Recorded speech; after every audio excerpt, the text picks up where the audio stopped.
NDA పాలనతో దేశం ప్రగతి పథాన పయనిస్తోందని ప్రధాని నరేంద్ర మోదీ వ్యాఖ్యానించారు. ప్రధాని పదవి చేపట్టాక తొలిసారిగా కేరళ వెళ్లిన మోదీ త్రిశూర్ బహిరంగ సభలో ప్రసంగించారు. కేరళలో భారతీయ జనతా పార్టీపై చాలా కాలం రాజకీయ అంటరానితనం కొనసాగిందన్న మోదీ పార్టీ కార్యకర్తలను ఎంతో మందిని హతమార్చారని ఆవేదన వ్యక్తం చేశారు.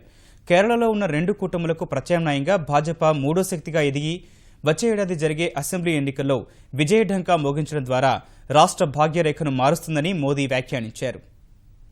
हिंदुस्तान में आजादी के बाद अगर राजनीतिक इतिहास देखा जाए, केरल में भारतीय जनता पार्टी को, राष्ट्रवादी विचारधारा को पिछले 50 साल में जितना जुल्म सहना पड़ा है, शायद हिंदुस्तान में कभी किसी राजनीतिक दल के जीवन में ऐसा नहीं हुआ है कि पिछले कुछ वर्षों में भारतीय जनता पार्टी के 200 से अधिक कार्यकर्ताओं को मौत के घाट उतार दिया गया, उनकी हत्याएं की गई, सिर्फ राजनीतिक कारणों से हत्या की गई. యువతకు ఉపాధి కల్పనే లక్ష్యంగా తమ ప్రభుత్వం పనిచేస్తోందని మోదీ అన్నారు.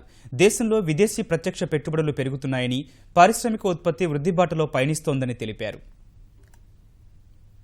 पिछले एक साल के भीतर फॉरेन डायरेक्ट इन्वेस्टमेंट में 40% से भी ज्यादा वृद्धि हुई है. ये दुनिया का भारत पे भरोसा.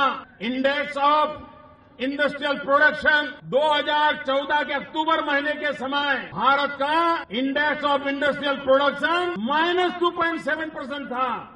आज मैं गर्व से आपको हिसाब दे रहा हूं मेरे भाइयों बहनों, एक साल के भीतर अक्टूबर 2014 से अक्टूबर 2015 आते आते ये हो गया है 9.08%.